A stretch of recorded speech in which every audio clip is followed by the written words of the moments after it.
जय हिंद दोस्तों। तो आप सभी का स्वागत है हमारे यूट्यूब चैनल पर। तो आज हम लोगों का स्पेशल पार्ट नंबर 24 है। 24 नंबर का अपना टेस्ट है। तो आज का जो टेस्ट है शुरू करते हैं। आज का पहला क्वेश्चन है कि टेलीग्राफ लाइन सबसे पहले कहाँ से कहाँ तक बिछाई गई थी। तो जो टेलीग्राफ लाइन है वो कहाँ से कहाँ तक बिछाई गई थी, वो कोलकाता से लेकर आगरा तक बिछाई गई थी। पहली जो टेलीग्राफ लाइन थी वो कोलकाता से आगरा के बीच में बिछाई गई थी। अगला क्वेश्चन है, राज्य हड़प नीति के अंतर्गत किसको नहीं अपनाया गया था।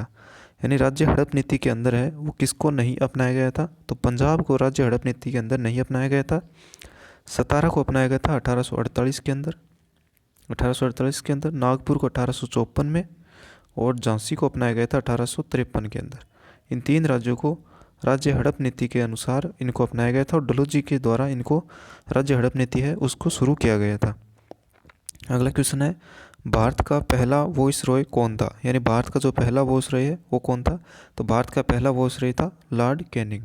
लॉर्ड जो कैनिंग था वो भारत का पहला वॉइस रॉय था।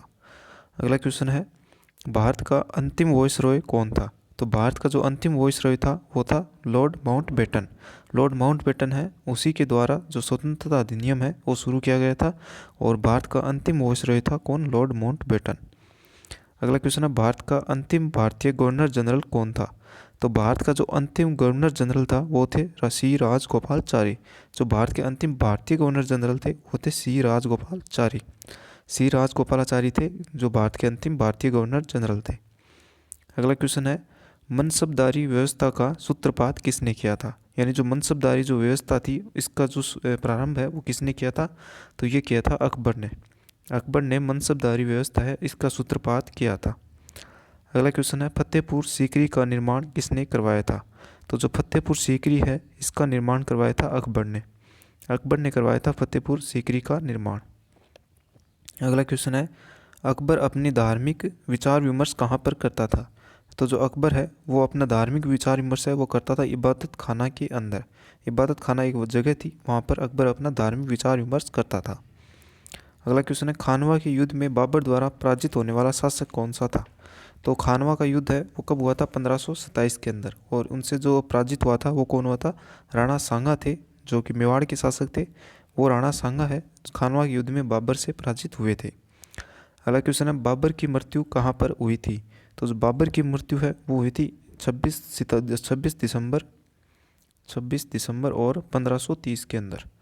1530 के अंदर कहाँ पर हुई थी, आगरा के अंदर बाबर की मृत्यु हो गई थी। बाबर की मृत्यु हुई थी 26 दिसंबर 1530 को, और कहाँ पर, आगरा के अंदर। अगला क्वेश्चन है, आईने अकबरी नामक पुस्तक के लेखक कौन थे। तो जो आईने अकबरी पुस्तक थी इसके लेखक कौन थे, अबुल फजल। अबुल फजल ने लिखी थी आईने अकबरी। अगला क्वेश्चन है, ताजमहल किस नदी के किनारे पर स्थित है। तो जो ताजमहल है वो किस नदी के किनारे पर स्थित है, तो यह है यमुना नदी के किनारे पर। यमुना नदी के किनारे पर है ताजमहल। अगला क्वेश्चन है, न्याय का घंटा किसने स्थापित किया था। तो जो न्याय का घंटा है ये किसने स्थापित किया था, ये किया था जहांगीर ने। जहांगीर ने स्थापित किया था न्याय का घंटा। अगला क्वेश्चन है, अपने पिता की ओर से मुगल किसके वंशज थे। तो अपने पिता की ओर से जो मुगल थे वो किसके वंशज थे, वो थे तैमूर के वंशज। यानी मुगल जो थे अपने पिता की ओर से किसके वंशज थे, तैमूर के वंशज। अगला क्वेश्चन है, भारत के प्रधानमंत्री की नियुक्ति कौन से अनुच्छेद के अंदर की जाती है। तो भारत के जो प्रधानमंत्री है इनकी नियुक्ति की जाती है अनुच्छेद 75 के अंदर। अनुच्छेद 75 के अंदर की जाती है भारत के प्रधानमंत्री की नियुक्ति। अगला क्वेश्चन है, भारत के प्रधानमंत्री का कार्यकाल कितना होता है। तो भारत के जो प्रधानमंत्री है इनका कार्यकाल होता है कि जब तक लोकसभा के बहुमत का समर्थन इनको प्राप्त होता है तब तक ये भारत के प्रधानमंत्री रह सकते हैं। अगला क्वेश्चन है, किसने मंत्रिमंडलीय पद्धति को राज्य रूपी जहाज का स्टीयरिंग व्हील कहा था। यानी जो मंत्रिमंडलीय पद्धति है उसको राज्य रूपी जहाज का स्टीयरिंग व्हील है वो किसने कहा था, तो ये कहा था म्यूर ने। म्यूर एक जो कि दार्शनिक थे, उन्होंने कहा था कि राज्य रूपी जहाज का स्टीयरिंग व्हील होता है कौन, मंत्रिमंडलीय जो पद्धति होती है वो राज्य का। अगला क्वेश्चन है, भारत में अवशिष्ट शक्तियाँ किस में निहित होती है। तो जो भारत के अंदर अवशिष्ट शक्तियाँ हैं वो किस में निहित होती है, वो होती है केंद्रीय सरकार के अंदर। जो केंद्र की सरकार होती है उसके अंदर अवशिष्ट शक्तियाँ हैं वो निहित होती है। अगला क्वेश्चन है, मंत्री परिषद की बैठकों की अध्यक्षता कौन करता है। मंत्री परिषद है उसकी बैठकों की अध्यक्षता कौन करता है, वो करता है प्रधानमंत्री। यानी मंत्री परिषद की अगर कोई बैठक होगी तो उसकी अध्यक्षता करेगा प्रधानमंत्री। अगला क्वेश्चन है भारत का प्रधानमंत्री बनने की न्यूनतम आयु कितनी है।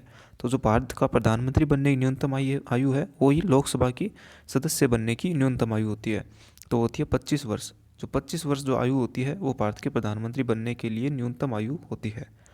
अगला क्वेश्चन है लोकसभा अध्यक्ष के वेतन और भत्ते का निर्धारण कौन करता है। तो जो लोकसभा अध्यक्ष है इनके वेतन और भत्ते का निर्धारण करती है संसद। संसद के अंदर राज्यसभा, लोकसभा और राष्ट्रपति आते हैं, और अनुच्छेद 97 के अंदर इनके जो वेतन और भत्ते हैं इनका वर्णन किया गया है, अनुच्छेद 97 के अंदर। अगला क्वेश्चन है संसद सदस्य संसद में अपनी सदस्यता गंवा देगा यदि वह कितने सत्रों से निरंतर अनुपस्थित रहे। तो संसद जो सदस्य है वो संसद में अपनी सदस्यता गंवा देगा यदि वो कितने दिनों के लिए अनुपस्थित रहे, तो 60 दिनों तक अगर वह अनुपस्थित रहे तो संसद सदस्य है वो संसद में अपनी सदस्यता है गंवा देगा। अगला क्वेश्चन है 8 ग्रहों में मंगल ग्रह कौन से स्थान पर आता है। तो 8 ग्रह इनके अंदर मंगल ग्रह कौन से स्थान पर आता है, तो ये आता है चौथे स्थान पर, मंगल ग्रह का स्थान है चौथा।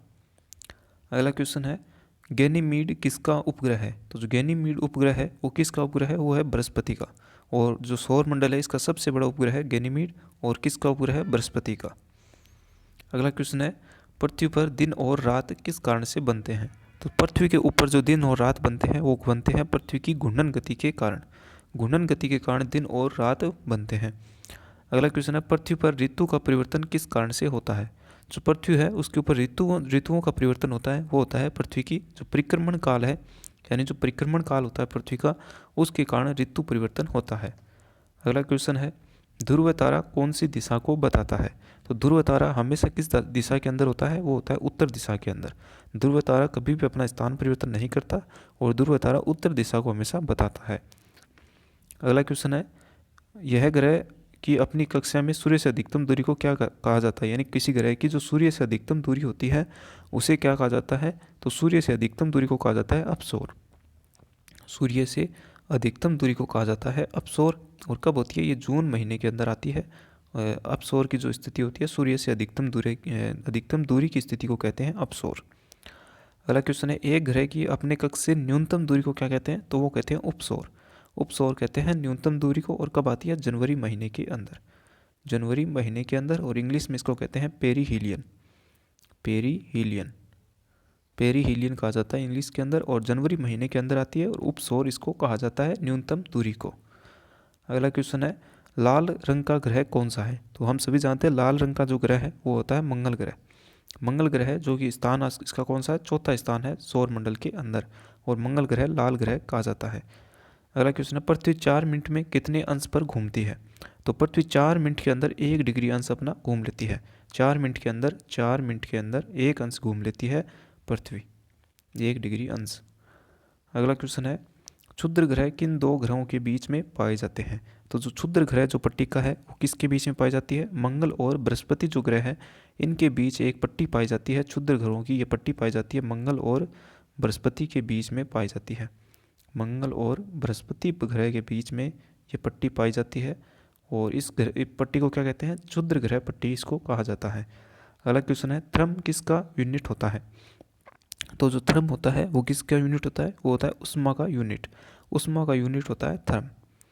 अगला क्वेश्चन देखते हैं। अगला क्वेश्चन है किलोवाट घंटा किसकी इकाई होती है।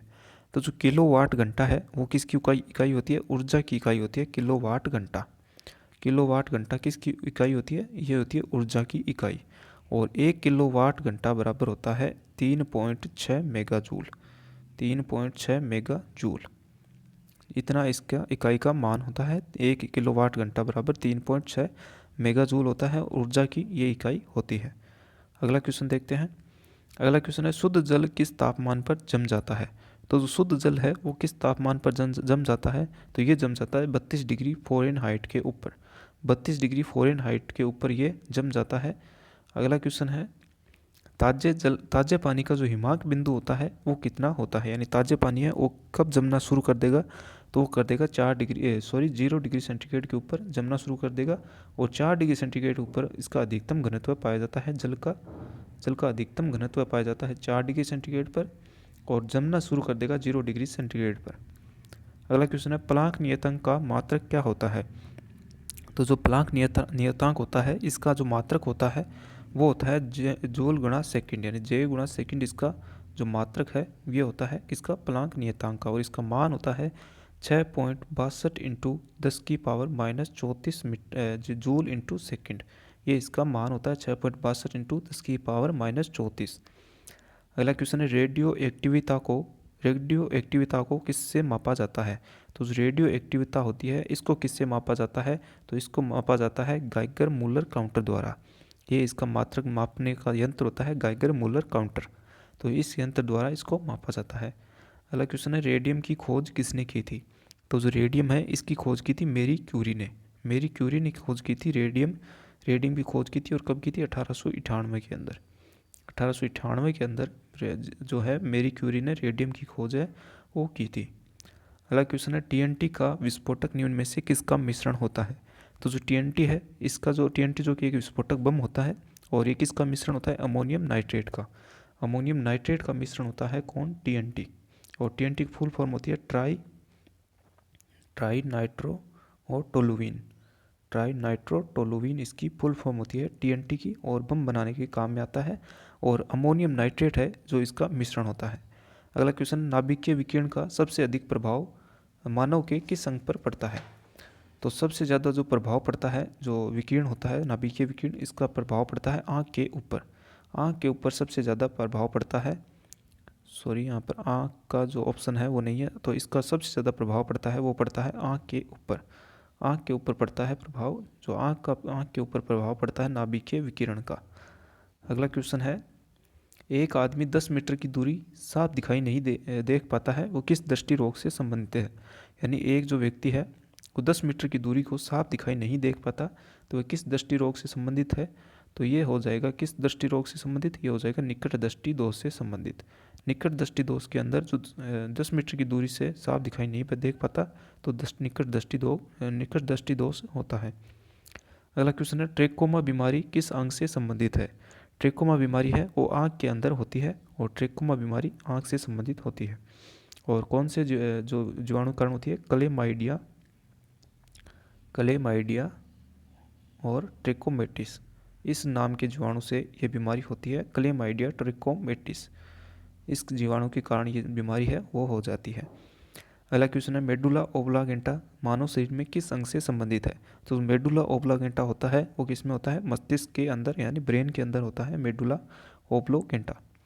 अगला क्वेश्चन है मानव की आँख में आँख के किस भाग पर छवि बनती है? मानव की आँख में अगर किसी वस्तु का प्रतिबिंब बनता है तो किस भाग पर बनता है? तो ये बनता है रेटिना के ऊपर। रेटिना पर बनता है मानव की आँख में किसी भाग का प्रतिबिंब। अगला क्वेश्चन है मानव में ग्रहणग्राही किसका पता लगाते हैं? तो मानव में जो ग्रहणग्राही होते हैं, यानी जो सेंसर्स होते हैं, वो किसका पता लगाते हैं? गंध का पता लगाते हैं मानव में जो ग्रहणग्राही होते हैं। अगला क्वेश्चन है मानव मस्तिष्क का सबसे बड़ा हिस्सा कौन सा होता है? तो मानव मस्तिष्क का जो सबसे बड़ा हिस्सा है वो होता है सेरिब्रम। सेरिब्रम मानव मस्तिष्क का सबसे बड़ा हिस्सा होता है। अगला क्वेश्चन है अवायवीय श्वसन में क्या होता है? तो जो अवायवीय श्वसन होता है इसके अंदर क्या होता है? बिना ऑक्सीजन के श्वसन, यानी ऑक्सीजन के बिना जो श्वसन होता है उसे कहते हैं अवायवीय श्वसन। अगला क्वेश्चन है डायबिटीज़ मेलाइटस किस हार्मोन के कम बनने से होती है? तो डायबिटीज़ जो मेलाइटस है वो किस हार्मोन के कम बनने से होती है? तो ये होती है इंसुलिन हार्मोन है। इंसुलिन एक प्रकार का हार्मोन है, और इसके कम बनने से डायबिटीज़ मेलाइटिस रोग हो जाता है। अगला क्वेश्चन है और लास्ट क्वेश्चन है घेंगा रोग किसकी कमी से होता है? तो जो घेंगा रोग है, या जिसे गलगन रोग भी कहते हैं, तो ये होता है आयोडीन की कमी से, और कहाँ पर होता है? थायराइड ग्रंथि के अंदर हो जाता है। तो ये थे आज के अपने क्वेश्चंस। ये क्वेश्चंस आपको कैसे लगे हमें कमेंट सेक्शन में ज़रूर बताएं, एंड अगर वीडियो अच्छा लगा हो तो वीडियो को शेयर करें एंड चैनल को सब्सक्राइब जरूर करें। Thanks for watching this video.